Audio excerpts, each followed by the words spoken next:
Sorry, but as a villain, I don't see heroes as heroes. I see it as the police, as the people that remove all the fun in life. Welcome to Compromising Positions. I'm Leanne Potter, cyber anthropologist and head of security operations for a major retailer. And I'm Jeff Watkins, a cybersecurity enthusiast and CTO for a major tech consultancy. Together, we're the award-winning tech podcast that asks non-cybersecurity professionals what we in the industry can do to make their lives easier. And help make our organisations more prepared to face ever-changing human-centric cyber threats. Today, we're joined by Sergès Goma, a Paris-based software developer specialising in JavaScript. In this episode, sometimes we are the villains, tech ethics in the world of software development. We deep dive into the ethical dilemmas we face as workers and creators of technology. Heroes are few and far between in this tech landscape, even if we don't want to admit it, and that also includes us in cybersecurity. So it's important that we have these conversations and look inward at our industry and the impact it's having on culture and society. We also talk about why devs always seem to come on top of the leaderboard when it comes to phishing simulation click rates, the complexity of the word privacy in different countries. And we ask, if we're heading towards a more regulated industry, what might that mean for innovation and creativity? We love this chat and we think you will do too, so sit back and enjoy our interview with Sergès Goma. Well, welcome to another episode of Compromising Positions. Today we have a very special guest who we first met at DevCon in Amsterdam. I think was it in March or April time? And we very much enjoyed her talk, so we invited her on the show here today. It was an absolute highlight, that talk. I thought it was amazing. So I'd like to welcome to the show Sergès Goma, who's currently a JavaScript full stack developer at Aviasoft in Paris. Sergès, do you want to introduce yourself to us, please? Yes, thank you for having me. It was so nice to meet you in Amsterdam. So, like you just said, I'm a web developer in Paris, mainly in JavaScript. My name is Sergès, of course. And outside of work, I do a little bit of talks in conferences. I'm a bit of a speaker, just a hobby, and that's how we met. That's it. And you did a fantastic talk called Evil Tech, How Devs Became Villains, which we will go into because it's brilliant. And it's available on YouTube, so we'll put that in the show notes as well. I've already sent it around to my team quite a few times because I think it's so fantastic. But it'd be great to know a little bit about your journey as a developer. It'd be great to know about the type of projects you work on a day-to-day basis. So actually, I used to be in marketing. So I was a major in university in marketing, and I started to work for 2 years in marketing before switching to tech. And I feel like that influenced me in this topic of evil tech because everything about, I'm not going to say marketing is evil, but we are used to have this reputation of being manipulative and, influencing people. Let's just say that this type of topics have always been in my mind.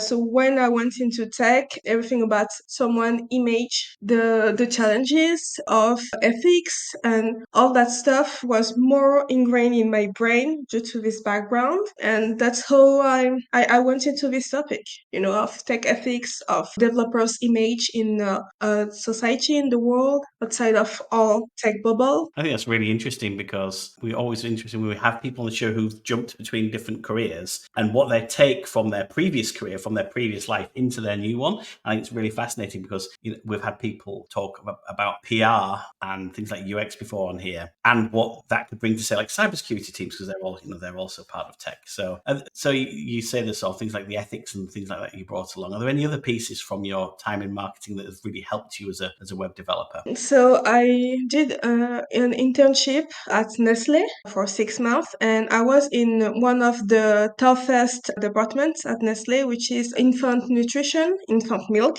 I know that when you say infant milk, you don't think, oh, it's the hardest department, but it is. It is because we were very regulated. Just in the EU, and especially in France, there are many, many, many laws and regulations regarding infant milk due to past scandals. And on top of that, at Nestle, there are additional restrictions, more than the competitor, due to the scandals that Nestle had in the 80s, So the ethics part was very, very huge in the company and in the conscious mind of marketers there. But a lot of work to build up public trust again after that scandal. If people are not aware, I'll put a link into the show notes about maybe the Wikipedia page about that. But it's an interesting read, but I assume because you were happy enough to go work for them in that department, things have definitely improved and they've learned a lot from that kind of issue that happened there.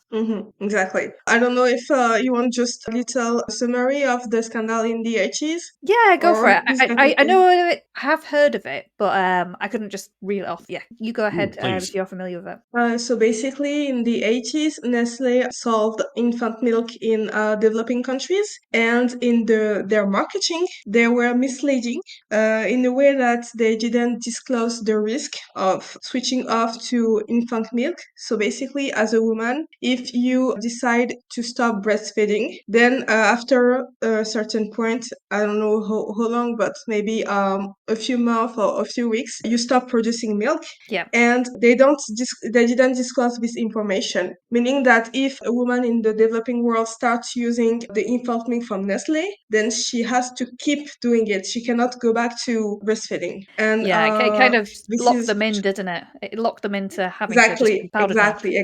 Exactly. And in the European regulation, but also the French one, which is much stricter than the European laws, you have to disclose this exactly. You really have to explain that, the product that you are selling, infant milk, is less good than breastfeeding. Like every scientific fact has to be disclosed and put clearly everywhere in the marketing, in the branding, in on the product, on the advertisement, everywhere. You have to do that, or there will be consequences. So that's the rundown of the scandal. Yeah, but it happens all the time, though. Sometimes it takes what Nestle did wasn't right, but sometimes it takes this kind of big scandal in an industry for everyone to turn around and go, "This is unacceptable. We're going to put some rules in place to make sure that this never happens again." It's not a great way of acting, and hopefully, you with your ethical mindset and all the people that we interview on the show that come from an ethics background, their goal is to come in and prevent this stuff from happening in the first place. But you do have a lot of organizations where the ethics side of it doesn't really come in, particularly profit-driven organizations. So it's very important for people like yourself to kind of come in and think, are we always doing the right thing here from an ethical standpoint rather than just from a profit standpoint? One of the problems is, of course, in any industry, usually the regulations fall behind the organizations, and organizations usually say at some point, we'll self-regulate, and then they show that they can't self-regulate, and then that happens. I guess as now as a software developer, what kind of ethical considerations do you make when developing software? To be honest, less than in marketing. Not that I don't have any ethical consideration. It's just that in the company that I'm working for, which is EDF, it's the national electricity company of France. I'm working on a project that are used in-house, so only by people from the company. So some of the ethical dilemma are less present than if I were to develop for a commercial product. For example, if we collect data, we only collect data for the sake of the software, not to make extra money or to have like other goals than the goals that are disclosed to the user. We use the user data for the user experience, to enhance the user experience. So I have less of that, but still it's not much more about ethics, but more about security that we have challenges. Yeah, I have to be honest. In my day-to-day work, I don't really think much about ethics, and I feel like most developers also are like this. We are not like philosophizing, but if I do this feature, is it something wrong?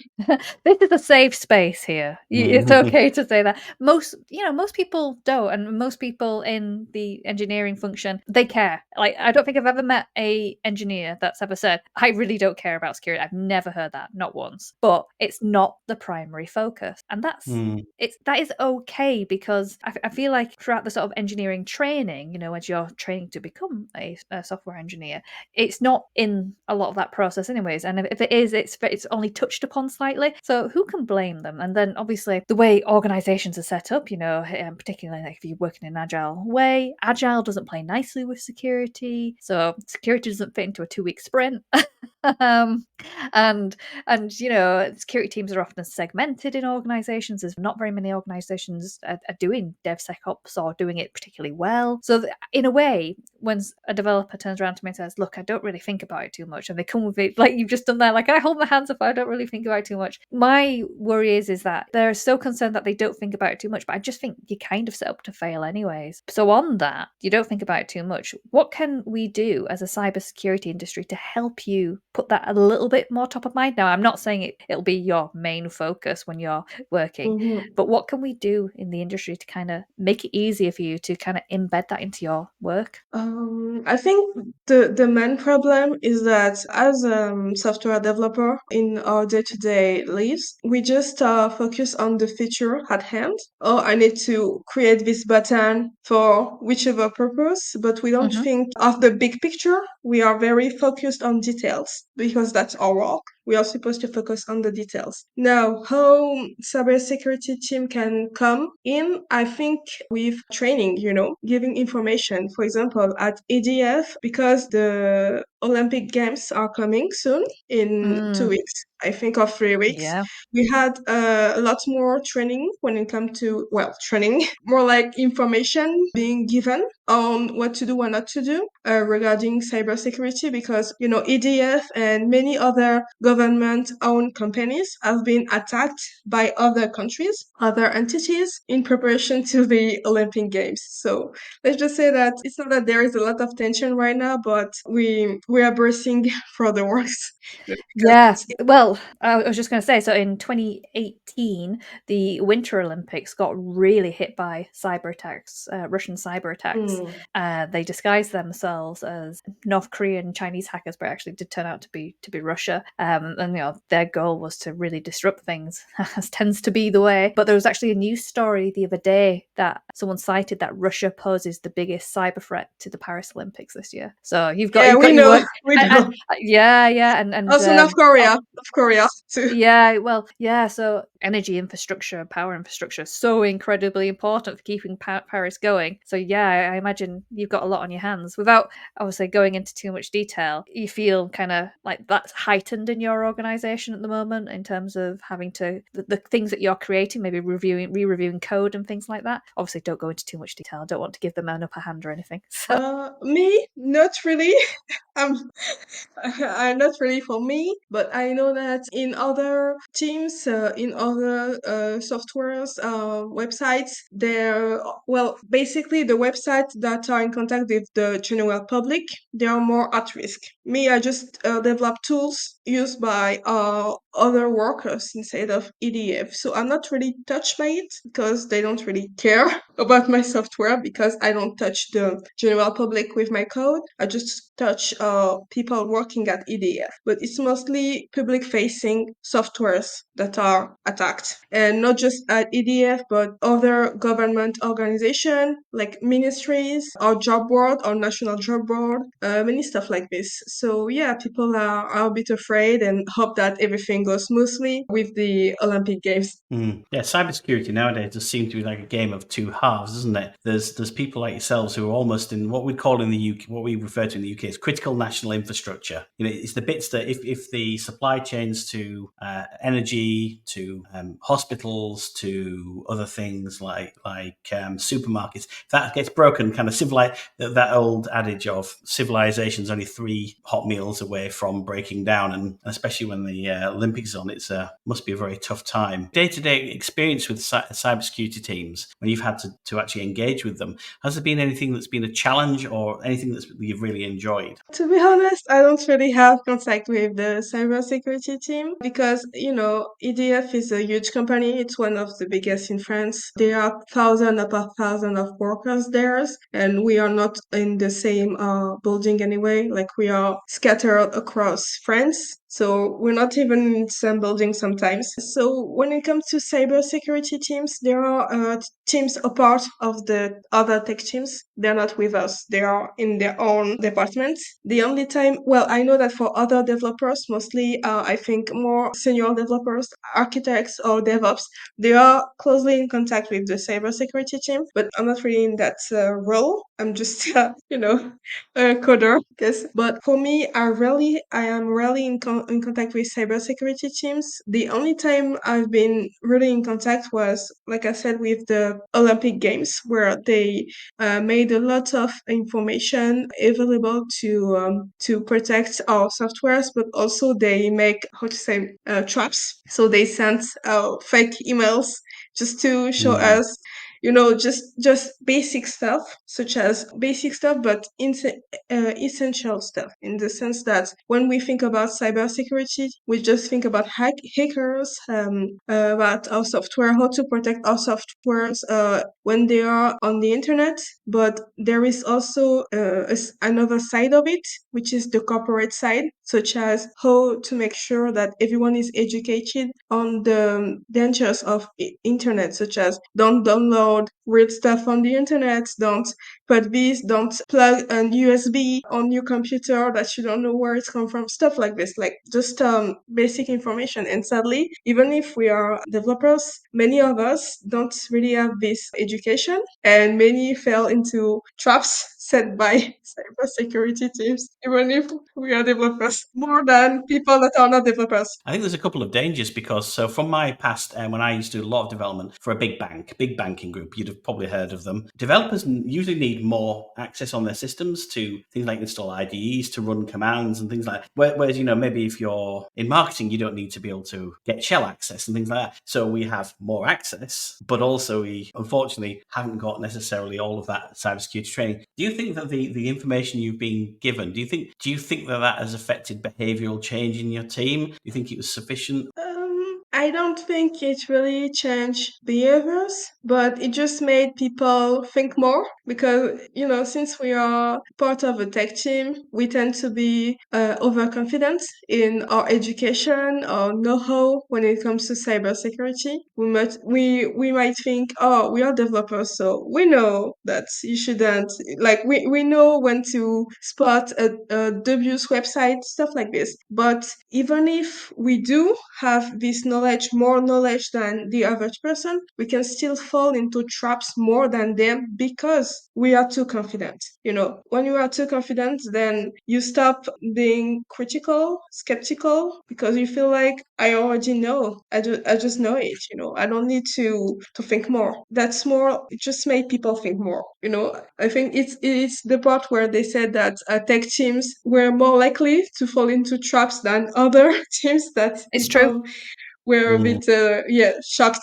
Yeah. Whenever I've done, so I've worked in organisations where I've had to do phishing simulations. So the tests that you were describing there, and 9 times out of 10, they're either the first or at least the second place in the entire organisation. So you've got like marketing, you've got admin, but then you've got all the tech roles and things like that. Tech always have one of the highest click rates when it comes to phishing simulations. And I do think there's 2 reasons for that. I think one is exactly the reason you're talking about, overconfidence, and like, oh well, I know what I'm doing. I don't have to follow the kind of cybersecurity rules of checking for phishing and stuff like that, because it maybe there's also a little bit of like, if something does happen, I'll know how to fix it kind of thing. And then the other thing is, and I think this is more of a smaller minority, is some people know it's phishing and they want to see what's behind the hood, and they actually want to be like, oh, so where does this pretend test go to? What platform does it go to after that if I do that? So we always find when we've done phishing simulations that tech are always the highest click rate, which is really interesting. I think another problem is tech teams in larger organizations. So it's interesting to hear you mention about, your very, very large organization, and thus like engagement with the cybersecurity team is quite difficult, but also find the same with like maybe the IT teams as well. So if you request developer access to install something, they go, yeah, we'll get to that, so you're fine in 8 weeks. Well, our project ends in 6 weeks. I'll just download this version off the internet.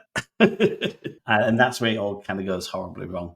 Do you think you'd benefit as a team if you actually had more direct access to the cybersecurity teams in a large organization?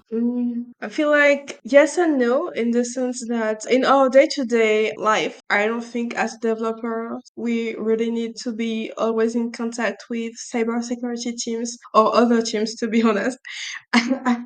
Okay, I say this because I'm a classic developer, so I'm a bit isolating myself from the others. Like the other departments don't want to see You guys. just want to code with your headphones on and keep quiet, don't you? Exactly, exactly. I want to stay in my cave. Thank you very much. No, but seriously, I feel like we could benefit from more training, more, information being shared because we all have misconception when it comes to cybersecurity, even if we are in tech. And I feel like it's the most, I guess, mysterious department for tech workers.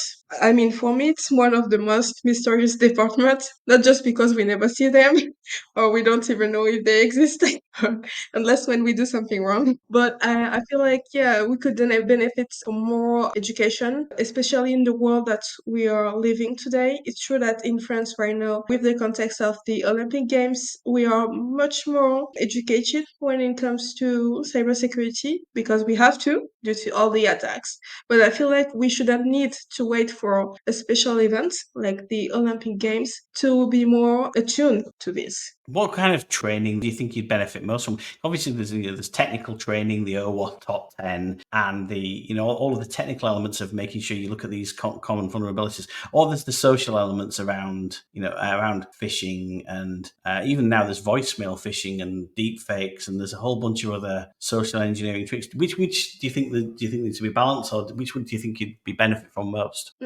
I feel like I would benefit more from training that is outside of my work sphere, like outside of software development, because already in software development we have education when it comes to cybersecurity in the software that we develop, but we don't have enough knowledge outside of it, and cybersecurity is not just about software, it's not just about, the cyber parts. There is a social component to it, like you said, For example, I didn't even think about it, but it's true that when I started at EDF, it took me 3 weeks to have access to everything. Like every single thing was locked down and I had to ask for a permission, like even to do a click right to see the developer tools. I had to have the permission for that when it was crazy to me. Or even to have access to every part of the browser, really. I had to ask permission for that. And it didn't register to me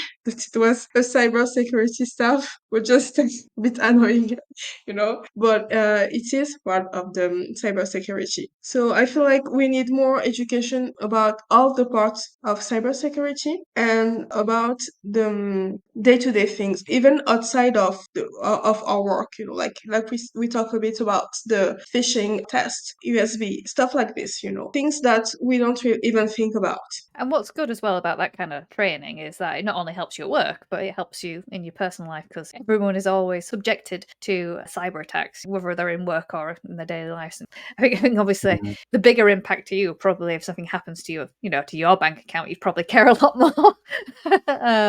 And so any kind of training is always kind of really welcome in that sense. And I think if I'm being honest, I also fall into such, we talked about earlier about that phishing trap where there's a lot of assumptions that techies know what they're doing. When you were just talking then, it just made me think, actually, if I was designing a security awareness program for training and talking about the training, my immediate reaction would be actually to train you just on the technical side, thinking that you would know the other stuff. But that's a really wrong assumption, actually, because if I was prioritizing people in the organization of who I wanted to do the more social awareness training, as in this is what a fish looks like, the USB stuff you were talking about there, and be careful of QR codes and all that jazz, I would be like, okay, right, so I'm going to probably go like the people who are not technical and do them first. But you've actually so thank you, you've changed my perception of actually maybe don't assume that just because you're technical that you know all that side of it, and I just need to train you on the technical side. So thank you for that. But that was what I wanted to sort of say was, yeah, I think that's really important to know. The other thing you kind of discussed was about access and availability. Now, cybersecurity teams probably consult with the end user compute team at the start, like when they're setting up that function, like this is what a dev build will look like and things like that. But we don't actually have any, or at least in my experience, don't have any like oversight of how that program is usually run. So if a new starter comes in, you request a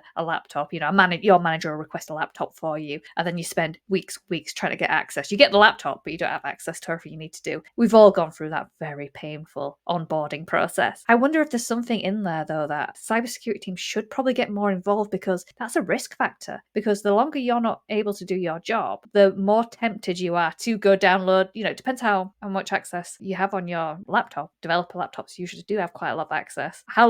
That's a massive window of opportunity for you to kind of get frustrated and then start downloading stuff off the internet that we have no control over. So I wonder if listeners, there's something in there about maybe just reach out to your end user compute team to make sure that process, that's got time frame between a new starter getting a laptop and getting the access they need. Try and reduce that window to kind of reduce that cybersecurity threat landscape there. Yeah, you're absolutely right, because actually I just thought about something.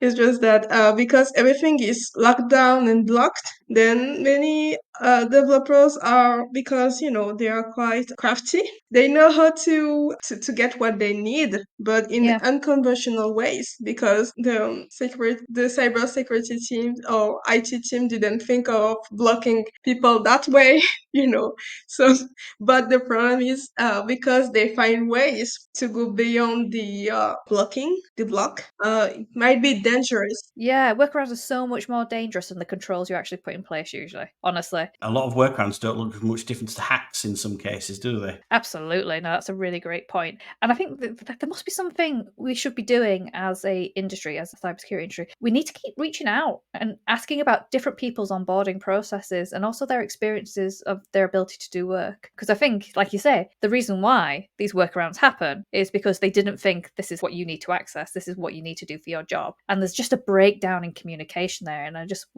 think that there's an absolute opportunity there and it wouldn't take too much time, just occasionally, once every couple of months, just reach out to the engineering team and say, hey, what's really holding you back here? And how can I help make sure that you've got the access you need? Do you think there's anything that the cybersecurity team or people you've met in cybersecurity misunderstand about what you do in your daily work? Maybe, yeah, like you said earlier, they might think developers are a little bit more happy to take risk, happy to break rules, which is not that's false. There is a bit of that, but I feel like the biggest problem is that because in my organization, but I feel like every big organization, we are divided into teams that rarely get in contact unless there is a problem. And also the fact that we use agile. You say agile, right?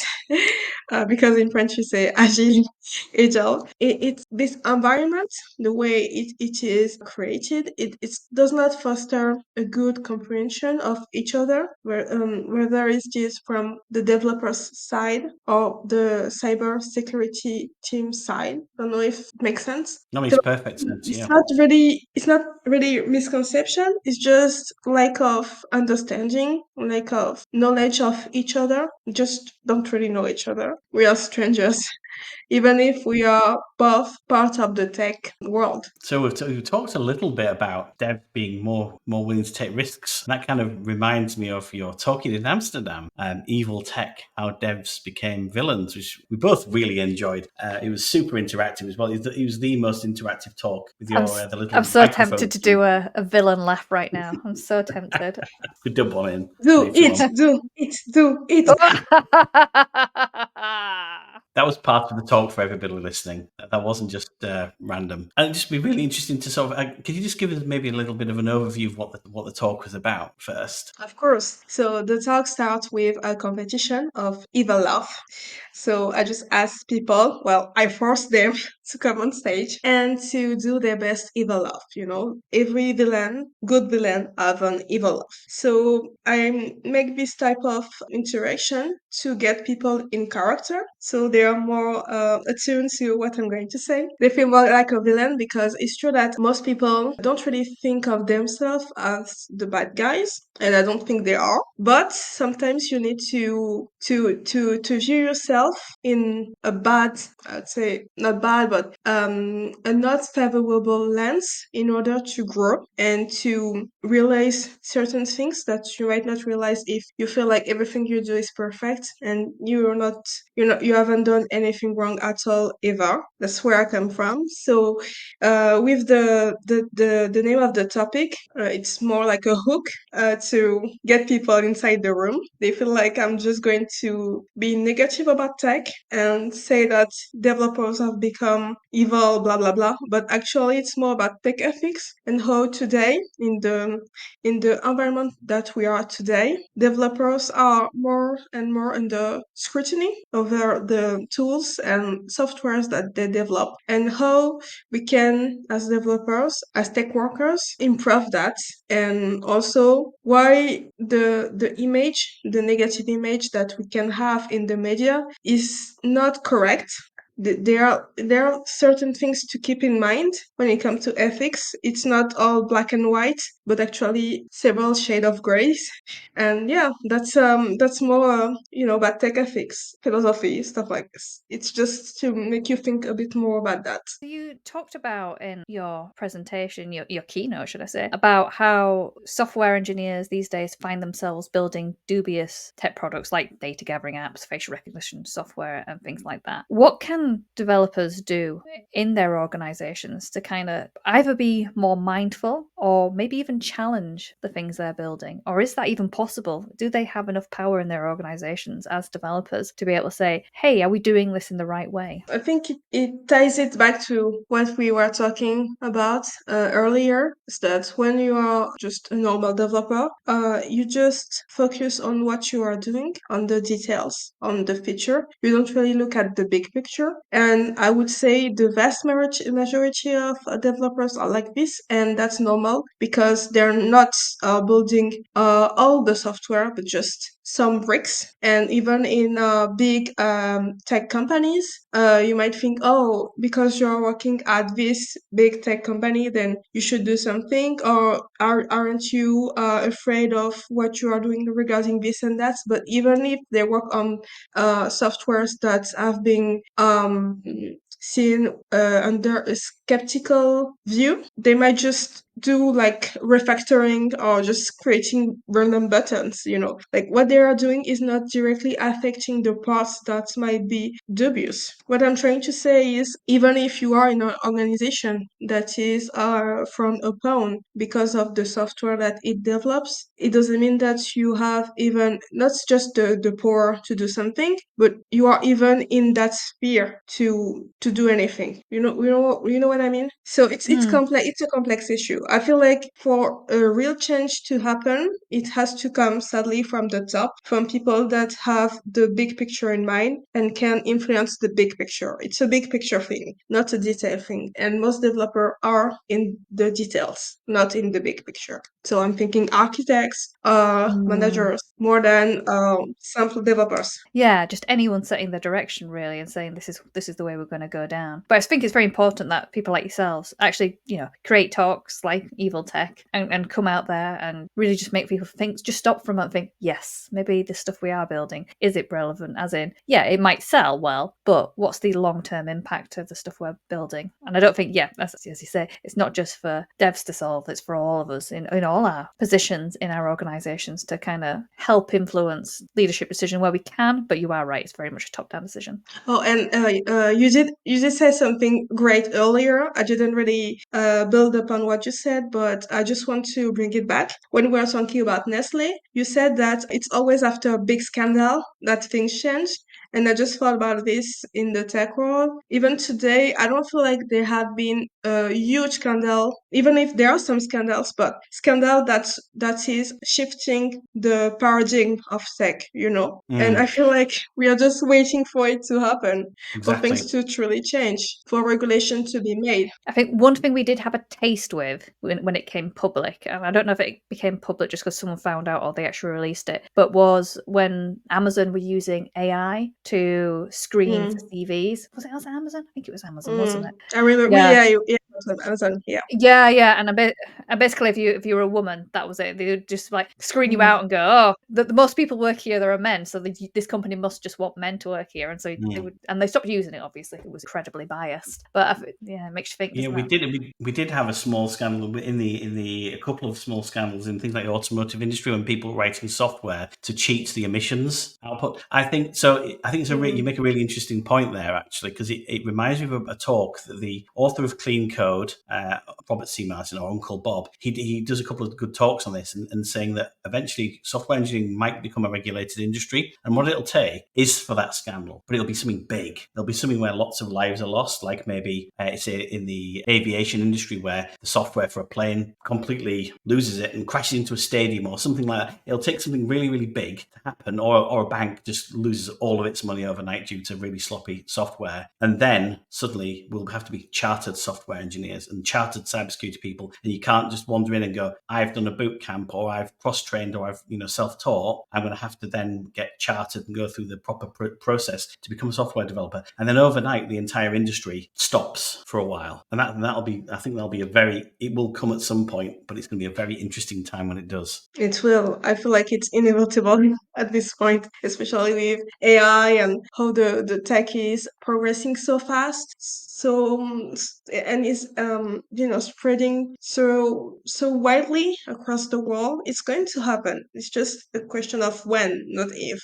So thinking about your talk and the narrative of devs becoming villains and kind of being a bit of a lead-in phrase, but how do you think security could fit into this narrative if you were adding that into the talk? I feel like security could be the police. No, but seriously, I feel like Oh, I was hoping you were going to say hero. okay.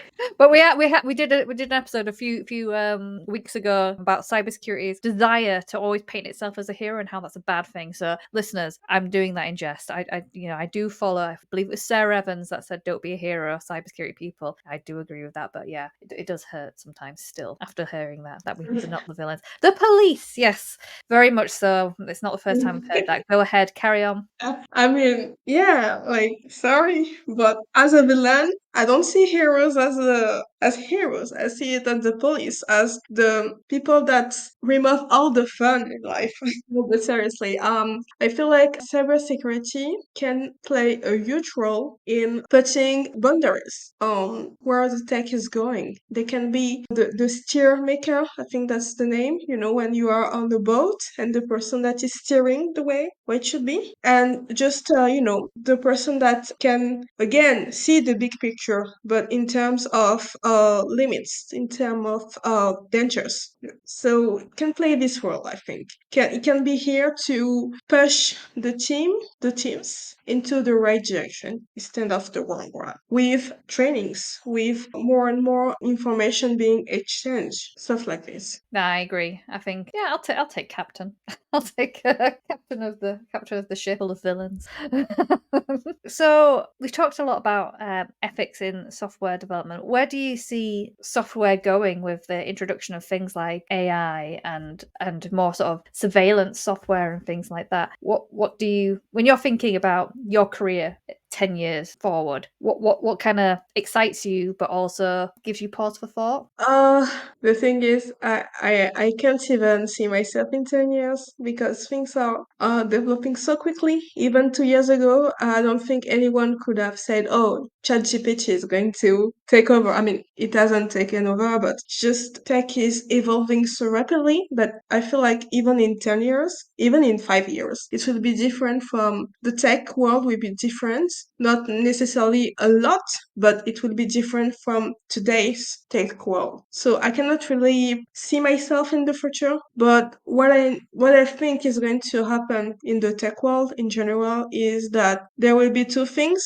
more regulation, of course, but also more rules being broken. I feel like it's going to be a game of tug and war. I think that's the name of that, when you It is. just push on both sides, and it will be, the two sides of regulation and I guess progression, boundaries pushing. I feel like it's going to be like this. It will be a tension, and sadly I feel like it will also be the same when it comes to countries. There will be countries that will push things in one way and countries that will push in other ways. So countries that will regulate a lot and countries that will regulate a lot less or not at all, and there will be this tension regarding this. It's already the case right now, but I feel like it's going to accentuate in 10 years or even 5 years. Yeah, I mean, we're seeing very similar thing in the UK. Our UK AI rulebook is designed to be regulated within, say, like if you're in the financial services sector, then they would set the regulations, and if you're in a sector that's unregulated, you can almost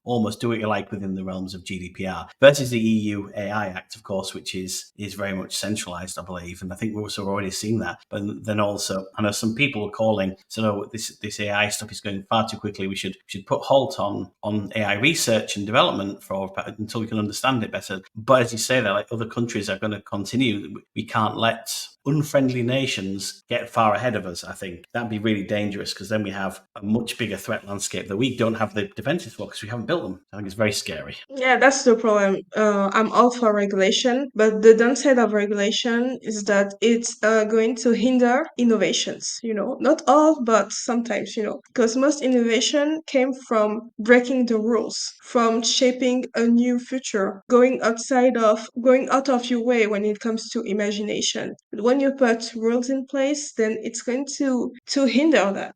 I'm not saying it's good or bad. It's just a reality. And when you have a country that has no rules, no boundaries being put, then you can go much more, can develop things that are much more mind blowing. Like I don't know to explain. It's going to go You're only limited further. by your imagination. If you've got no boundaries, Mm. you're only limited by your Exactly, own imagination, and the things exactly, you create can exactly. speak. And that could be Yeah. good or bad. That could be for great. I mean, without regulation, Good or bad. you could maybe invent, you could come up with a system that can solve the cure of cancer, or could actually steal money from every bank in every other country in the world. There's so many possibilities, but yeah, when you have zero regulations. There was just one point that from your talk again, it was just so great that I wanted to kind of talk to you about. You said in your talk something that's stuck with me ever since, and it was about your discussion on the nature of privacy, and it was about how the interpretation of the actual word privacy and how that is different. Could you go into explain to our audience what that is, because they might not have seen your video just yet. I thought it made me stop and think about my perceptions of how loaded a word could be, and obviously privacy and security are often conflated together. But you took that step further to think about how privacy is thought about in other cultures as well, and I just thought it was really interesting. So I'll give you the floor. Yeah, so for my talk, I read a lot of research papers regarding the state of research, like software engineering research when it comes to tech ethics. So how ethics are incorporated in tech, and sadly, it's very, very, very, very low. Like the rate of incorporation is very low. And when I read more and more papers in the details of the different research that they did on people, they found out that one of the key elements about cybersecurity, the way cybersecurity is discussed and seen, it's mostly through in Western countries through the privacy lens. What I mean by that is that when people are concerned about AI, about tech progression, They are more concerned about having their data being used in unethical ways, or just being harvested, sold. They are concerned about their privacy. But for them, privacy is their data. It's their freedom. They're not afraid of their privacy. Actually, they're afraid of their freedom being infringed. But the problem is the term privacy, like you said, is very loaded. It's not the same, does not have the same definition and meaning in other parts of the world. In other parts of the world, when you talk about AI, about cybersecurity, they don't really, it's not that they don't care about their freedom, it's just that to them, it's not as important and it's not as essential. For them, privacy, it's mostly about technology protecting them, So there is this big divide between, I would say, Western world and non-Western world, where privacy, where cybersecurity in the Western world, it's more seen as a threat, whereas in non-Western world, it's more seen as a shield. Interesting. And that's why there is this tension regarding the state of tech. For example, if you take countries like China, or for example in the developing world, many countries in Africa, they don't see tech as a bad thing. Actually, they see it as something extremely positive. I'm not saying it's not seen as something positive in Western world, but they don't have the same fears regarding technology. We have a lot of suspicion, don't we, in the Western world about tech, about potential of it. Exactly. But in the non-Western world, they don't have these thoughts. It's not that they don't think they should be concerned or whatnot. They just see tech first and foremost as a tool to develop the country and to develop the economy and to build wealth. They see it as a tool for self-realization, self-actualization, for success. It's a tool. Whereas in Western countries, it's a tool, yes, but it's a tool that can hurt you. You see what I mean? So there is this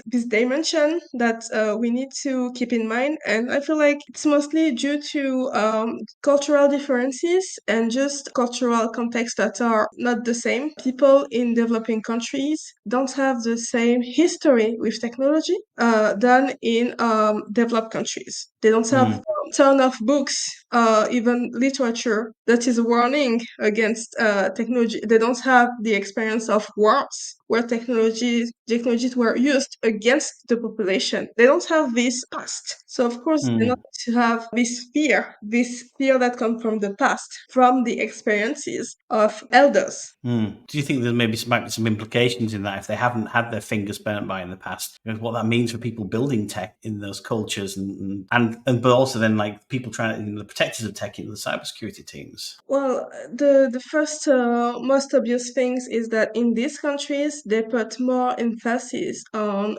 tech, on developing technologies, more than in developed countries, because it's not the main driver of wealth, of economic development. They don't need to build the next ChatGPT to be a top 10 economy. I'm just saying. That's why if you look at developing countries, you will see, for example, that there are way more women in tech. In some African countries, there are over 50% of women in tech as developers. It's normalized. It's not seen as a male profession. It's just seen as a profession that will put you in the current century, that will help you develop your business, the economy. It's seen as something positive that should be used and by everyone in the country. Everyone should be in tech. It's a different way of seeing tech, and it's just a way of being just wary of tech versus seeing this as a tool for success. Explain cultural differences, but in everything regarding tech, even in the composition of tech teams. It's the same in places like India as well. Like tech as a career for women is really, a very, very lucrative, important career for women in tech. And I know loads of Indie women in tech, like compared to women in the UK in tech. When I get job CVs through for people who've emigrated over here when we're hiring, I'd say it's almost 50-50, which is not the case for people who have been here a long time in England, it is almost 50-50, which is, I think that's a net good, if especially as people are migrating over to here and over to America, where they also probably don't have a very good gender mix. It is good. I think it's a net good because we're getting a better balance in the workforce. One of the things I find interesting as well, though, you're talking about how in non-Western countries about like cybersecurity is perceived differently. So in the UK, the UK actually has the highest density of cybercrimes per million users, and then that's followed by the US, leading the way. We're constantly getting attacked. There's something to be said by the fact that how we perceive cybersecurity in Western countries and getting absolutely pummeled by cyber incidents. I'm not trying to say causation, correlation, or anything like that, but I just find it interesting that could there be a perception thing where the way we approach cybersecurity as the police and also something as like a negative hindrance into our kind of development life and things like that, and the fact that because of that we shut ourselves off from a lot of the discourse. You've said a few times that you don't talk to cybersecurity teams a lot. You don't feel like you've had sufficient exposure, not just through your work career, but through your personal life as well, about how to be a good cyber citizen, as it were. There's something in that messaging there. We're putting up boundaries, and it's definitely having an impact in terms of the types of incidents and attacks we're facing in the Western world, whereas in non-Western countries, like they see security as differently, and maybe that's actually having a positive impact. I don't know. It could just be the fact of tech adoption, tech usage as well, and also the lucrativeness of types of attacks. Attacking a UK company might be a lot more lucrative to do. An American company might be a lot more lucrative to do than a small company elsewhere in another land, but who knows? But I just thought that was interesting, that perception might have an impact on how people perceive security and how it could secure them, and then the actions and behaviours that they have towards security going forward. Maybe, I don't know. I think your shrug is definitely well warranted there. Well, you have been an absolutely wonderful guest, and I thank you so much for coming on the show today. We've been very excited about having you on. If people want to reach out and talk to you, how can they do so? I'm mostly on LinkedIn. I know it's very corporate. I used to be on X. I still have an account, but I'm not really using it. So that's it. Everyone says Sorry, that. I'm really. Everyone says that. Everyone's like, I have an X account, but I don't use it. So well done, Elon. Well done. You've done really well there. Yeah, I'm trying to get on other platforms, but it's so much more complicated, I feel like. Or maybe I'm just lazy. No, I know, I get it. I just, it takes a lot to build up like a new social media profile somewhere, like, and then like getting used to their interface and then content, developing a following. Oh yeah, I can't bother with it. So yeah, I will put the link to your LinkedIn page there. I will also put a link to your talk in there. But thank you again for bringing your insights. I learned a lot from your talk, and I think just a little sliver of what you discussed in this podcast hopefully will whet the appetite and get people to watch your full talk. I really recommend it. But thank you again so much for being on the show. Thank you for having me. It was a pleasure to see you guys again. I loved meeting you, Leanne, in Amsterdam, and I hope we have good talks again. Yeah, definitely. Thank you for your time. Thank you. Thank you. Thank you. Goodbye. Listener, how do you think of yourself? Are you the mysterious stranger in your organisation? The villain? Or the police? Or are we all these things at different times depending on the circumstances? Something to think about for sure, and it'll be interesting if cyber does become a chartered profession like the UK government is making moves towards it. Will that impact people's perception of us? Well, maybe not. And just because you're chartered, it doesn't stop you from acting unethically. Very true, and I hope, listener, you take time to watch Sergès talk, as we only managed to scratch the surface of this very important but quite complex topic. Is it now time for a villainous laugh, Jeff? Careful, if you play the villain, you're likely to be typecasted. Links to everything Sergès discussed in this episode can be found in the show notes. And if you like the show, please do leave us a review and a share on LinkedIn or in your teams. It really helps us spread the word and get high quality guests like Sergès on in future episodes. We hope you enjoyed this episode. See you next time, keep secure, and don't forget to ask yourself, am I the compromising position here? Wahahahahaha!